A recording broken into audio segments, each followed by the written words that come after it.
ఒక రైతు కుటుంబంలో పుట్టిన ఒక వ్యక్తి సినిమా అంటే ఏమిటో కూడా తెలియని ఆ వ్యక్తి ఒకరోజు ప్రపంచంలోనే అత్యధిక సినిమాలు నిర్మించిన నిర్మాతగా నిలుస్తాడు. గిన్నిస్ బుక్లో పేరు దాదాసాహెబ్ పాల్కే అవార్డు, మూవీ మొఘల్ అనే బిరుదు. ఇది ఒక మనిషి కథ కాదు, ఇది ఒక ఇండస్ట్రీని నిర్మించిన ఒక మహానుభావుడి కథ. అతడే మన మూవీ మొఘల్ దగ్గుబాటి రామానాయుడు గారు. 1936 జూన్ 6న ప్రకాశం జిల్లా కారంచేడు అనే ఒక చిన్న గ్రామంలో అక్కడ ఒక సా అక్కడ ఒక సాధారణ రైతు కుటుంబంలో జన్మించాడు మన రామానాయుడు గారు. తండ్రి వెంకటేశ్వర్లు గారు. కుటుంబం మొత్తం వ్యవసాయం ఆధారంగా జీవనం చేసేది. చిన్నప్పుడే అతని జీవితంలో ఒక పెద్ద దెబ్బ పడింది. 3 సంవత్సరాల వయసులోనే తన తల్లిని కోల్పోయారు మన రామానాయుడు గారు. కానీ పిన్నతల్లి ప్రేమతో పెరిగాడు. చిన్నప్పటి నుంచే ఒక ప్రత్యేక లక్షణం ఉండేది. చాలా చురుకుదనం, నాయకత్వ గుణం. ఒంగోలు దగ్గర చదువు, డాక్టర్ అవ్వాలనే కల. కానీ చదువులో మాత్రం అంతంతగా రాణించగల యువకుడు. కాలేజీ రోజుల్లో కబడ్డీ, సాంస్కృతిక కార్యక్రమాలు, స్టూడెంట్స్ పాలిటిక్స్. అతను క్లాస్ రూమ్లో కంటే బయటే ఎక్కువ కనిపించేవాడు. 2 సార్లు ఫెయిల్ అయ్యాడు. అక్కడే అతని జీవితం మలుపు తిరిగింది. యువకుడిగా మారిన తర్వాత తన మామ కూతురు రాజేశ్వరి గారితో పెళ్లి జరిగింది. పెళ్లి తర్వాత జీవితంపై బాధ్యతలు పెరిగాయి. తండ్రిని అడిగాడు, నాకు ఆస్తి ఇవ్వండి, నేను ఏదైనా చేయాలి అని. కానీ తండ్రి ఆ మాటకు ఒప్పుకోలేదు. కొన్ని సంవత్సరాల తర్వాత 100 ఎకరాల భూమితో వ్యవసాయం ప్రారంభించారు. జీవితం స్థిరంగా సాగుతుంది అనుకున్నప్పుడు అతను కొత్తగా ఒక వ్యాపారం ప్రారంభించాడు. అదే రైస్ మిల్. కానీ ఒకరోజు సడన్గా సేల్స్ ట్యాక్స్ వాళ్ళు వచ్చి 2 లక్షల జరిమానా వేశారు. కాలంలో ఇది చాలా పెద్ద మొత్తం. అక్కడే ఆయన జీవితంలో మరో పెద్ద మలుపు వచ్చింది. ఇది నా పని కాదు అని భావించాడు. మిల్లు మూసేసి ఊరు వదిలి చెన్నైకి వెళ్ళిపోయాడు. చెన్నైకి వెళ్ళిన తర్వాత ఏం చేయాలో తెలియదు. కానీ ఒక విషయం తెలుసు, నేను ఏది చేసినా పెద్దగా ఎదగాలి అని.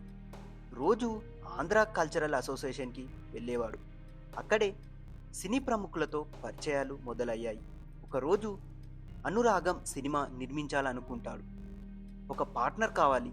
అందరినీ అడిగి చూశాడు. ఇది ఒక పెద్ద రిస్క్. కానీ రామనాయుడు గారు మాత్రం వెనక్కి తగ్గలేదు. తన తండ్రిని ఒప్పించి మొదటి సినిమా నిర్మించాడు. అదే సినిమా అనురాగం. ఈ సినిమా పెద్ద హిట్ అయ్యింది. అదే ఆయన జీవితానికి మొదటి విజయం.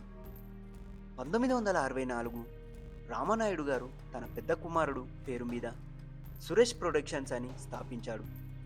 అదే సంవత్సరం ఎన్టీఆర్ గారు హీరోగా రాముడు భీముడు సినిమా ప్రొడ్యూస్ చేశారు. ఈ సినిమా భారీ బ్లాక్ బాస్టర్ అయ్యింది. ఇండస్ట్రీ మొత్తం ఆయన వైపు చూసింది. అక్కడి నుంచే ఆయన వెనక్కి తిరిగి చూసుకోలేదు. రామనాయుడు గారు సాధించినవి 150+ సినిమాలు నిర్మించారు. 13 భాషల్లో ఎన్నో సినిమాలను ఆయన పేరు మీద రూపొందించాయి. తెలుగు, తమిళం, హిందీ, బెంగాలీ ఇలా ఎన్నో భాషల్లో ఆయన సినిమాలను నిర్మించారు. 21 మంది కొత్త దర్శకులను సినిమా ఇండస్ట్రీకి పరిచయం చేశారు. 6 మంది హీరోలను ఇండస్ట్రీకి ఇచ్చారు. ఒకే వ్యక్తి అంతటి సినిమాలు నిర్మించడం ప్రపంచ రికార్డే.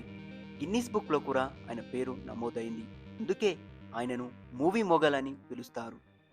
అయితే ఆయన జీవితం అంతా విజయాలే కాదు, కొన్ని సినిమాలు ఫ్లాప్ అయ్యాయి, భారీ నష్టాలు ఎదురయ్యాయి. కానీ ఆయన ఓడిపోలేదు. 1971లో ప్రేమ్ నగర్ సినిమా నిర్మించాడు. ఈ సినిమా సూపర్ హిట్ అయింది.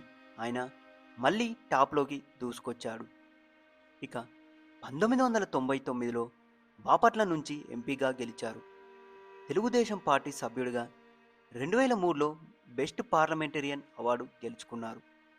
ప్రజల కోసం పనిచేసిన నాయకుడు కూడా అయ్యాడు. దాదాసాహెబ్ పాల్కే అవార్డు గెలుచుకున్నారు. 2013లో పద్మభూషణ్, జాతీయ అవార్డులు, ఫిలింఫేర్ అవార్డులు ఇలా ఎన్నో గిన్నిస్ వరల్డ్ రికార్డులు క్రియేట్ చేశారు. ఆయన కుమారులు, పెద్ద కుమారుడు సురేష్ బాబు ప్రొడ్యూసర్, చిన్న కుమారుడు వెంకటేష్ టాలీవుడ్ స్టార్ హీరో. కుటుంబం మొత్తం సినిమా రంగంలోనే కొనసాగుతుంది. 2000 సంవత్సరం తర్వాత క్యాన్సర్ వ్యాధి నిర్ధారణ, అమెరికాలో చికిత్స. కానీ 2015వ సంవత్సరం ఫిబ్రవరి 18న హైదరాబాద్లో ఆయన కన్ను మూశారు. ఒక రైతు కుటుంబంలో పుట్టిన వ్యక్తి ప్రపంచానికి తెలుగు సినిమా శక్తిని చూపించాడు. డబ్బు సంపాదించడం కాదు, సినిమా రంగాన్ని నిర్మించడం అతని లక్ష్యం. కొత్త వాళ్ళకు అవకాశాలు ఇచ్చాడు. సినిమా ఇండస్ట్రీకి ఒక సిస్టమ్ అనేది ఇచ్చాడు. నిర్మాతలకు మార్గదర్శకుడు అయ్యాడు. అతను ఈనాడు లేడు, కానీ ఆయన సృష్టించిన ప్రపంచం ఇంకా ఉంది. అదే మన దగ్గుబాటి రామానాయుడు గారు. ఒక వ్యక్తి కాదు, ఆయన ఒక సంస్థ. మరి దగ్గుపాటి రామానాయుడు గారు నిర్మించిన సినిమాలో మీకు బెస్ట్ అనిపించే సినిమా ఏదో మీ ఒపీనియన్ని ఆ కామెంట్ బాక్స్లో చెప్పండి. మరిన్ని మూవీ అప్డేట్స్ మరియు మూవీ రివ్యూల కోసం మా ఛానల్ని సబ్స్క్రైబ్ చేయండి. Thank you.